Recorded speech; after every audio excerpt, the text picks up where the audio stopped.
vers eux sur le toit et leur dit: L'Éternel, je le sais, vous a donné ce pays. La terreur que vous inspirez vous a saisi et tous les habitants du pays tremblent devant nous, car nous avons appris à votre sortie d'Égypte. L'Éternel a mis à sec devant tous les eaux de la mer Rouge, et comment vous avez traité les deux rois des Amoréens au-delà du Jourdain, Sidon et Og, que vous avez dévoués par interdit.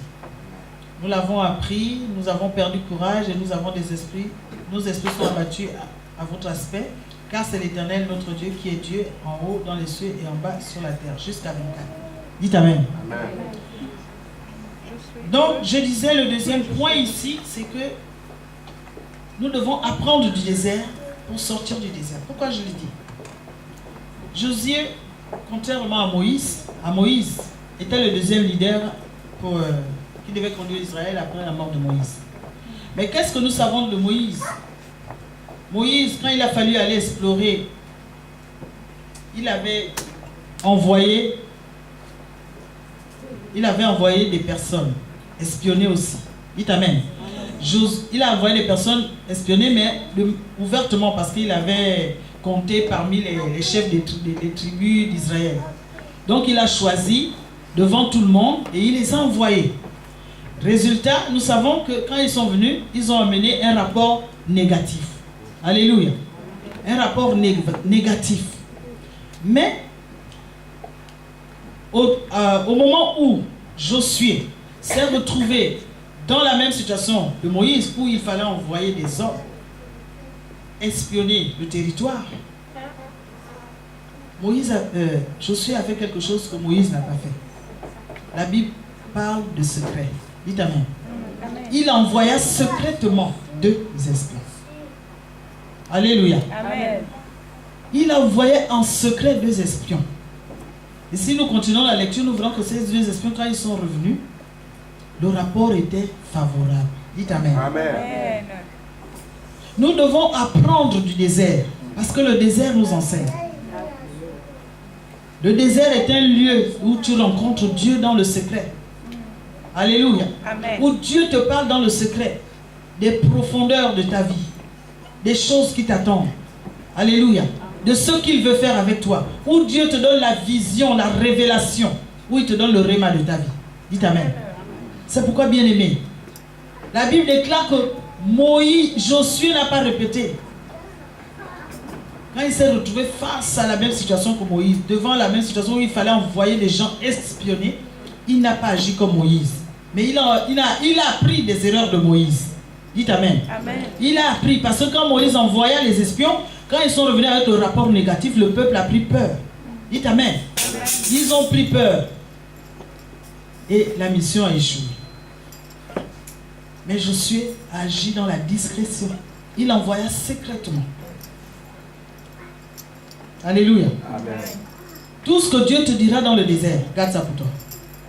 Amen. Alléluia. Amen. Le secret est important aussi dans la vie chrétienne. Ce n'est pas tout ce que Dieu te dit que tu vas révéler. Amen. Alléluia. Amen. Parce que tu ne sais pas. La Bible déclare que l'ennemi rôde comme un voleur cherchant qui dévore. Il peut dévorer ton réma. Il peut dévorer ta révélation. Il peut dévorer ton secret. Alléluia. Amen. C'est pourquoi ayons l'attitude de Jésus et apprenons du désert. Apprenons du désert parce qu'on ne dit pas tout. La Bible dit qu'il envoya secrètement 2 espions. Et ils sont aussi revenus en secret, ils ont fait le rapport qu'à Josué. Et le reste du peuple a seulement vu l'accomplissement des choses telles que Dieu l'avait décidé. Amen. Dites Amen. Amen. Parce que Josué a appris des erreurs du passé. Nous aussi, nous devons apprendre des erreurs du passé. Ce que tu as fait hier, qui n'a pas marché. Pourquoi ça n'a pas marché? Tu dois en tirer des leçons. Parce qu'au désert, on tire des leçons. Dites Amen. Amen. Nous devons tirer des leçons du désert. C'est pourquoi Dieu dit, apprenez du désert pour sortir du désert. Si tu ne sais pas garder un secret, tu resteras là. Oui. Dieu ne pourra pas te révéler. Ou alors tu sortiras de là sans rien. Alléluia. Amen. Quand tu rentres dans le désert, c'est pour vivre quelque chose d'extraordinaire avec Dieu. Parce que le peuple d'Israël a vécu des choses extraordinaires avec Dieu dans le désert. Je les ai listées au début. L'eau est sortie du rocher. La mer s'est séparée. La manne est tombée du ciel. Les cailles sont tombées. Quoi d'autre? Nous devons tirer les leçons de notre désert. Alléluia. Amen. Nous devons tirer les leçons. Parce que le but de Dieu, ce n'est pas que nous restions là, mais que nous avancions jusqu'à destination, jusqu'à Canaan. Alléluia. Amen. Le but de Dieu, ce n'est pas que nous mourions au désert. C'est pourquoi il a dit, je vous ferai traverser. Je vous ferai passer le désert. Parce que nous avons en mémoire l'histoire des Israélites qui ont murmuré, qui sont morts dans le désert. Le désert par lequel Dieu a fait des exploits pour montrer sa grandeur et sa souveraineté, sa puissance, où il a montré de quoi il était capable. Malheureusement, il est devenu un cimetière pour ses enfants, son peuple. Mais ce n'est pas ce que Dieu veut pour toi et nous. Amen. C'est pourquoi il dit, tirez les leçons du désert. Et nous devons tirer les leçons de tout cela. Alléluia. Amen. Le secret est important. Ce que Dieu te dit dans le secret, garde-le pour toi. Ne va pas le divulguer à tout vent. Parce que l'ennemi rôde. Et s'il te vole ton réma, il te vole ta vie. Alléluia. Amen. Tu vas jeûner et prier. Tu vas encore traverser d'autres déserts parce que tu seras hors Dieu. Enfin, tu auras changé l'aiguillage du Seigneur pour ta vie. Amen. Il t'a donné une direction, mais toi tu allais tout livrer. Alors il sera obligé de changer pour rattraper comme il a fait avec Adam. Chercher à faire comment te ramener sur le chemin. Mais c'est un travail de longue haleine. Alléluia. Amen. Ça ne se fait pas d'un claquement de doigts. Parce que pour restaurer l'homme, on a vu tout ce par quoi Jésus est passé. Alors toi, ce que Dieu te dit dans le secret, ce que tu reçois de lui dans le désert, et que tu vas le divulguer, vois par quoi Dieu va te refaire passer pour te remettre sur le droit chemin. Alléluia. Amen. Il a fallu que Jésus meure pour que l'homme soit restauré. Mais je ne sais pas par quoi Dieu voudra te faire passer pour que te ramener sur le droit chemin parce que tu auras divulgué ton secret. Alléluia. Amen. Parce que tu n'auras pas agi dans le secret. Alléluia. Nous devons sortir, pour sortir du désert, nous devons apprendre donc du désert. Parce que le désert est utile à la croissance spirituelle. Alléluia. Amen. C'est pour cela, bien aimé, comme troisième point, Dieu dit, troisième point, le Seigneur me mettait à cœur d'encourager les chrétiens sur la fidélité de Dieu Amen. envers son peuple au milieu de leurs épreuves. Dites Amen. La fidélité de Dieu envers son peuple. Dieu est fidèle envers son peuple. Il est fidèle. Alors je voudrais vous encourager ce matin que dans ton épreuve, Dieu est là. Et il n'abandonnera jamais personne. Nous devons témoigner de cette fidélité et de la grâce que Dieu nous accorde. Alléluia. La grâce que Dieu nous accorde pendant les temps de souffrance. La Bible déclare qu'il s'est chargé de nos douleurs à la croix. Alléluia. Il s'est déjà chargé de nos douleurs. C'est la chair qui souffre, c'est vrai, mais spirituellement, nous sommes intacts. Dites Amen. Amen. Spirituellement, tu es intact, même si ta chair souffre. Parce que Jésus s'est chargé de nos douleurs à la croix. Alors il dit, dominer la chair. Alléluia.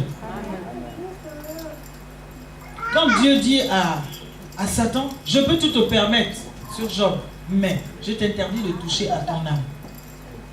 À son âme. Alléluia. C'est ce qu'il veut nous faire comprendre ce matin. Ta chair, on peut la malmener comme on veut.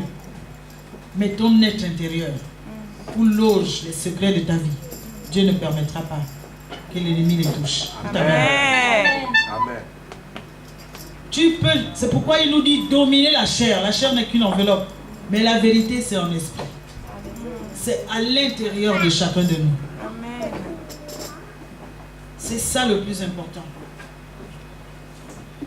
Alors nous devons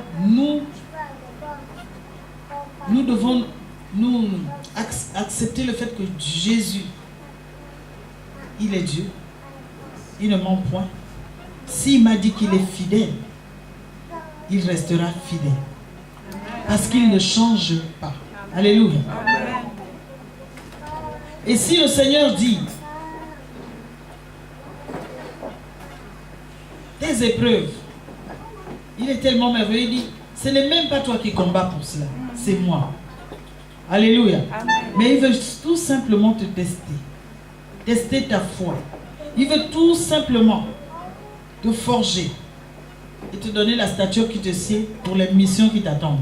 Alléluia. Vous savez, et Dieu ne peut pas faire passer quelqu'un dans un désert. Ça, ce sera le prochain point. Dieu ne permet pas un désert dans ta vie en vain.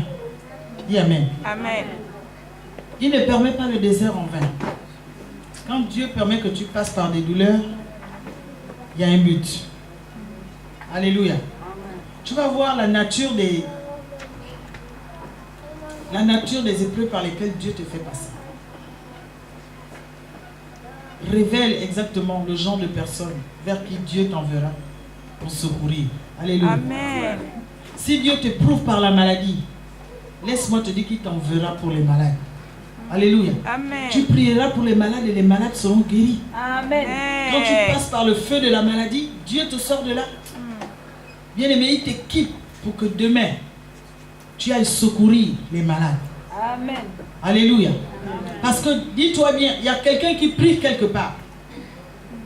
Et toi, tu es la réponse à ses prières. Amen. Parce que Dieu t'a oint pour ça.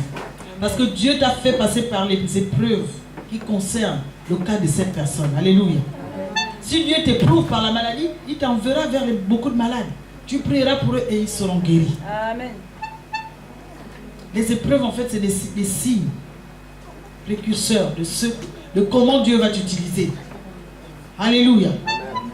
Plus tes douleurs sont grandes, si Dieu te fait passer par des troubles dans ton ménage, dans le foyer, crois bien que Dieu t'enverra pour agir auprès des mamans qui ont les mêmes problèmes. Amen. Des foyers qui sont en difficulté, Dieu t'utilisera puissamment là-dedans. Dites Amen. Amen. Amen. C'est pourquoi toutes choses concourent au bien de ceux qui aiment Dieu. Amen. Et qui sont appelés selon son dessein. Et comme c'est lui qui connaît les desseins qui te sont destinés, alors il t'éprouvera à travers les douleurs qui peuvent amener la solution aux autres. Alléluia. Amen. Les douleurs conformes à leurs problèmes. Parce que finalement, Dieu ne fait pour rien pour rien. Il n'amène pas la douleur dans ta vie en vain. C'est pour un but. Nous sommes à l'école du Saint-Esprit. Amen. Dans le désert, nous sommes à l'école du Saint-Esprit. Et Dieu, il est comme ça. Alléluia. Donc je disais que Dieu il ne fait rien en vain. C'est pourquoi je disais tout à l'heure dans Romains 8, 28, toutes choses concourent au bien de ceux qui aiment Dieu et qui sont appelés selon son dessein. Alléluia. Donc en Christ, nous devons comprendre qu'après la tragédie, il y a une vie qui continue. Ça ne s'arrête pas là. Alléluia. Amen. Et Dieu, comme je disais tantôt, il ne permet pas que tu vis des douleurs en vain. Moïse, avant d'être conduit au désert, avant de mener le peuple d'Israël au désert, il avait déjà expérimenté le désert. Dites Amen. Amen. Quand il a travaillé pendant 40 ans, quand il était pendant 40 ans chez son beau-père Jéthro, il était en train de perdre les troupeaux. Mais c'était dans un désert. Alléluia. Amen. Pourquoi le désert? Parce que Dieu savait que 40 ans plus tard, il devait conduire, sortir le peuple d'Égypte et les guider dans le désert. Amen. Alors quand Dieu te fait passer par certaines épreuves, c'est parce que tu es appelé à agir aussi dans le domaine, dans la vie des autres. Amen. Amen. Amen. Alléluia. Amen. Moïse a expérimenté le désert avant même que Dieu ne l'envoie. Toi aussi, tes épreuves, tu expérimentes des situations, mais Dieu t'enverra.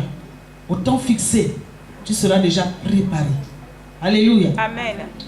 David, avant d'être roi, avant de vaincre Goliath, il s'est d'abord battu avec l'ours et le lion. Dites Amen. Amen. Donc, on expérimente toujours avant. Dieu nous fait expérimenter des choses par lesquelles il va nous utiliser plus tard. Pour lesquelles il va nous utiliser plus tard. Alléluia. Amen. Moïse connaissait déjà ce désert. Parce qu'il a été à l'école dans ce désert. Alors Dieu l'a envoyé. Parce qu'il savait, comme je disais, il connaît qui nous sommes. Il sait ce qu'il attend de nous. Alors il a préparé Moïse. Moïse ne pouvait se demander pourquoi 40 ans dans ce désert avec mon beau-père. Or, Dieu le préparait pour les choses à venir. Amen. Et toi aussi, tes douleurs, ton désert, ta situation pénible, Dieu te prépare pour les temps à venir. Dites Amen. Amen. C'est important le désert. Donc le troisième point, le quatrième point, je ne sais plus, c'était pour que tu comprennes que Dieu ne permet pas un désert dans ta vie en vain. C'est pour un but. Donc pour le futur. Alléluia. Alléluia. Et l'autre point, quatrième point, c'est que tu comprennes que Dieu a placé une montagne dans ton désert. Amen. Alléluia. Amen. Dieu place une montagne dans ton désert. Pourquoi la montagne? Parce qu'il est le Dieu des montagnes. Amen. Alors Dieu, à travers cette montagne, il veut te montrer qu'il y aura toujours, si tu te confies à lui, si tu t'attaches à lui, si tu as confiance et tu espères en lui, si tu crois en sa fidélité, si tu sais qu'il te fait passer par là parce que c'est pour la mission qui t'attend, Dieu dit, il y a un lieu que j'ai placé pour que toi tu puisses te ressourcer. Alléluia. Amen. Alors à la montagne de l'Éternel, tu t'approcheras pour recevoir la révélation. Dites Amen. Alors quand tu es dans les temps de désert, plutôt que de pleurer, tu dois prier parce qu'il a placé une montagne. Alléluia. Amen. Il est là assis. Il t'attend pour que tu viennes te ressourcer auprès de lui. Alors il te donnera les tables comme il a donné à Moïse. Dites Amen. Moïse est monté. Toi aussi, tu monteras. Dans ton désert, plutôt que de pleurer, tu vas adorer ton Dieu. Amen. Dans ton désert, plutôt que de pleurer, tu vas espérer en lui. Parce qu'il est celui qui est la solution. Amen. Il n'y a que lui qui peut te sortir de cet état. Alléluia. Amen. C'est pourquoi il placera une montagne. Il a placé une montagne, c'est-à-dire un lieu où tu iras te ressourcer. Alléluia. On se ressource auprès de l'Éternel. Amen. Alléluia. Amen. Vers qui irai-je si ce n'est que vers toi? Que ferais-je sans toi? Alléluia. Celui qui se confie à l'Éternel ne sera point confondu. Jamais. Tournons-nous vers le Seigneur. Allez à la montagne recevoir la révélation, le réma de ta vie. Dans le désert, arrête de pleurer. Dans le désert, arrête de murmurer. Dans le désert, arrête de déplaire à Dieu par tes agissements, ton attitude. Quelle attitude as-tu pendant le désert? Quand tu traverses le désert, quand c'est la traversée du désert, comment es-tu? Est-ce que tu es le genre à aller te plaindre à gauche, à droite de ton Dieu? Ou de ta situation? Est-ce que tu sais la personne auprès de qui tu te plains, s'il en rit dans son cœur?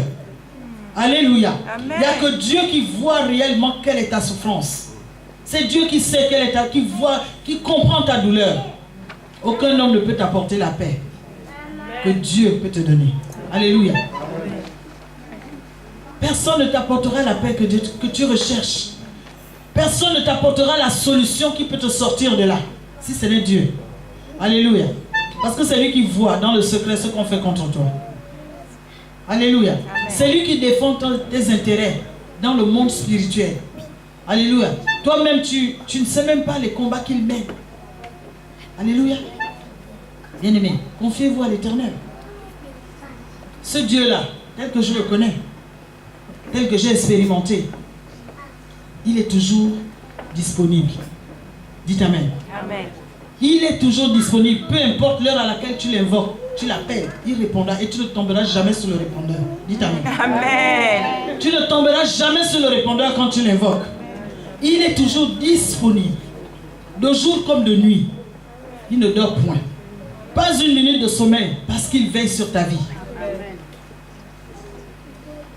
Alors comment pourrait-il t'abandonner quand tu traverses des moments douloureux? Alors qu'il loge dans ton cœur, il voit comment ton cœur pleure.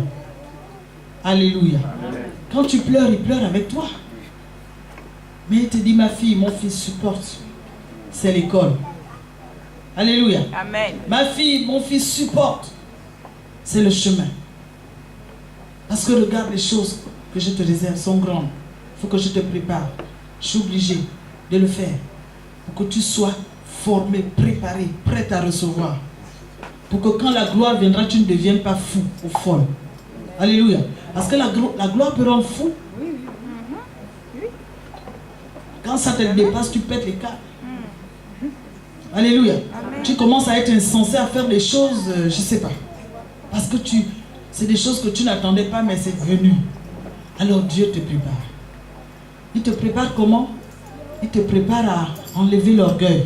Alléluia. Amen. Il te prépare comment? Il te prépare à aimer les autres. Amen. Il te prépare comment? Il te prépare à être humble. Amen. Ainsi de suite. Parce que c'est ça le problème. Quand la gloire est là, on devient toutes ces choses. Et on oublie que celui qui nous a forgés, il est le contraire de tout ça. Alléluia. Amen. Parce que Jésus est très humble. Et il est l'orgueilleux. Il est amour, il est la haine. Alléluia. Amen. Il est allégresse, il est la colère. Il est les disputes, il est les querelles, il est les guerres, parce qu'il est la paix. Alléluia. C'est pourquoi nous devons accepter le chemin par lequel il nous fait passer. Je vous ai dit, il est toujours disponible. Si tu ne comprends pas, invoque-le. Peu importe à quelle heure de la journée, tu ne vas jamais tomber sur son répondeur. Il répondra toujours présent. Amen. Alléluia. Amen. Il est fidèle, notre Dieu, parce que la Bible dit, il a tant aimé le monde qu'il l'a donné son Fils unique. Alléluia. Amen. En sacrifice. Sacrifier un Fils unique, bien aimé. Nous avons des enfants. On peut imaginer le sacrifice que Dieu a fait pour l'humanité. Alléluia. Alors nous, arrêtons de jouer avec le Seigneur. Dieu dit dans sa parole, vous avez été enseignés. On nous prêche la parole tous les jours. On nous enseigne, on nous instruit. La parole de Dieu est utile pour enseigner, pour corriger, si tu es pour redresser. Si tu étais tordu, il te redresse. Alléluia. Si tu es à côté de la plaque, il te corrige. Mais nous faisons toujours les mêmes erreurs. Nous ne tirons pas des leçons du passé pour être droit vis-à-vis de l'Éternel. Et nous nous plaignons des souffrances que Dieu nous inflige. Alléluia. Nous sommes obligés de souffrir parce que c'est le chemin. Il faut que tu sois parfaite pour recevoir ce qu'il te réserve. Alléluia. Amen. Il faut que tu sois apte à le recevoir parce que si tu n'es pas apte, Dieu ne peut pas faire par... comment dire, il ne peut pas faire pour te faire plaisir. Non, non, non. Il châtie les enfants qu'il aime bien. Ça, c'est clair, la Bible dit. Et il ne tient pas pour impuni le pécheur. Alléluia. Amen. Il hait le péché, mais il aime les pécheurs. Alors quand tu pêches, il te punit. Et toi, tu te dois de l'accepter. Et ça ne veut pas dire que toutes les douleurs par lesquelles Dieu te fait passer, c'est parce que tu as péché. Non plus. Alléluia. Amen. Parce qu'il y en a qui ont tendance à dire quand il y en a un qui souffre, l'autre souffre trop, on dit non, non, c'est celui qui a péché. Quel péché? Tu es qui pour juger l'autre? Alléluia. Amen. Tu es qui pour juger l'autre? C'est Dieu qui voit dans le secret ce que toi tu fais dans le secret. Amen. Alléluia. Amen. Donc arrêtons de juger. Laissons Dieu nous conduire dans cette humanité. Parce qu'il nous connaît. Il connaît chacun de nous jusqu'au dernier grain de cheveux. Donc arrêtons de juger les autres. Arrêtons de penser être les meilleurs, mieux que tel ou tel. Non. C'est Dieu qui dira qui est mieux que qui. Amen. C'est lui qui saura qui est agréable, qui lui est agréable ou pas. Ce n'est pas tous ceux qui diront Seigneur, Seigneur, qui verront le royaume. Alléluia. Le jour là, Dieu lui-même il va faire le tri. Tes œuvres te classeront là où tu dois être. Donc arrête de juger les autres. Voilà. Ah oui, Arrêtons de juger les autres. ça suffit. Arrêtons de nous faire du mal. Arrêtons de c'est de la persécution. On se plaint que le diable nous persécute, mais nous sommes là à persécuter les autres. C'est qu'on a quel esprit? Alléluia. Et on se dit enfant de Dieu. C'est pas normal. Alléluia. Si tu as un problème avec ta soeur, dis-lui ce que tu m'as fait. Voilà. Et la soeur aussi ne t'énerve pas parce qu'il vient te dire. Comprends qu'elle fait ce que la parole lui demande de faire. Et vous vous arrangez, vous priez ensemble. Vous savez que là, il y a un esprit qui a failli rentrer, mais maintenant c'est fini. Amen. Alléluia. La porte est fermée. Pourquoi on va s'emmerder à... La Bible dit dans sa parole, il est doux pour les frères de demeurer ensemble. Mais qu'est-ce qui se passe quand on est ensemble? On critique les autres. C'est doux pour des frères ça? Non. Ou bien nous devons parler de la parole? Ou bien nous devons prier? Alléluia. Pourquoi nous retrouver pour parler du mal des autres ou détruire les autres ou je ne sais pas. C'est tellement compliqué, c'est lourd. Moi je ne comprends pas les gens qui sont animés d'un tel esprit. Alléluia. Amen. Même quand tu te sens comme ça, on doit prier. Parce qu'on comprend que là c'est le diable qui veut se saisir de moi. Alléluia. Amen. Si je te fais quelque chose, tu viens me dire ceci, cela. Et moi je ne dois pas m'énerver parce que tu m'as dit. Toi, tu fais ce que la parole te demande. Et moi, je suis enfant de Dieu, alors je sais ce qu'on a à faire toutes les deux, c'est de prier. Amen. Alléluia. Il est temps que nous, chrétiens, nous commençons à montrer l'exemple. Arrêtons d'être encore ceux-là qu'on pointe du doigt parce que les choses ne se font pas telles que les Écritures nous le demandent. Alléluia. Amen. Sinon, nous allons toujours demeurer dans nos déserts. Alléluia. Pour que Dieu nous conduise là où il y a des points d'eau, parce que l'eau c'est la vie, nous devons faire ce qu'il nous demande. Il a dit dans sa parole, s'ils écoutent ma voix et qu'ils font ce que je leur demande, alors je les conduirai. Dites Amen. Amen. Alors arrêtons de déplaire à Dieu à travers nos agissements, nos comportements, nos attitudes, j'en sais quoi. Dieu veut tellement que nous soyons un jour, que nous nous retrouvons là où il nous a réservé une place, que ça lui ferait tellement mal. Et chaque jour que nous péchons, croyez-moi, nous l'attristons. Et quand nous l'attristons, c'est un clou de plus que ceux qu'il a reçus à la croix. Cette fois-ci, c'est plus sur la chair, mais c'est en esprit qu'on le crucifie. Dites Amen. Amen. C'est pourquoi arrêtons. Il ne va pas mourir, il est mort dans la chair. Nous n'allons pas le tuer dans l'esprit à cause de nos attitudes, nos habitudes, nos péchés, nos mauvais comportements. Arrêtons de pécher parce que nous le crucifions. Il est maintenant esprit et il en souffre. Alléluia. Et quand il voit des milliers d'entre nous partir en enfer, il pleure. C'est de la crucifixion. Il est déjà mort pour nous en chair. Donc en esprit, faisons l'effort d'être corrects. Alléluia. Il a dit, vous êtes dans ce monde, mais vous n'êtes pas de ce monde. Tel que tu es là, tu es un Dieu sur la terre. Tu es esprit. Alors tu dois apprécier les choses de ce monde comme un homme spirituel, comme une femme spirituelle. Tu ne dois plus apprécier les choses avec la chair. Parce qu'on va te venir te dire telle chose, tu vas te gonfler pour te mettre en colère. Non, tu prends le temps de discerner. Parce qu'il habite en toi. Quand la chair prend le dessus, c'est là où on s'énerve, on pète les câbles et ainsi de suite. Alléluia. C'est pourquoi Dieu est mort pour nous, pour empêcher tout ça. Donc arrêtons de le crucifier en esprit. Il a déjà trop souffert dans la chair pour nous. Il a perdu sa dignité pour toi et moi. Il était Dieu, roi, là où il était dans son royaume, mais il a accepté de venir mourir comme malmené par les hommes. Et nous continuons à le malmener en esprit. C'est pas correct. C'est pas correct. Prenons conscience de ça. Il est esprit, Dieu. Alléluia. Parce que quand tu pêches, tu lui fais mal. Tu le crucifies, crois-moi. Ça, c'est une deuxième crucifixion. C'est comme si ce qu'il a fait, c'était en vain. Amen. Alléluia. C'est comme si ce qu'il a fait était en vain. C'est pourquoi, bien-aimé, Dieu nous fera sortir du désert, c'est vrai.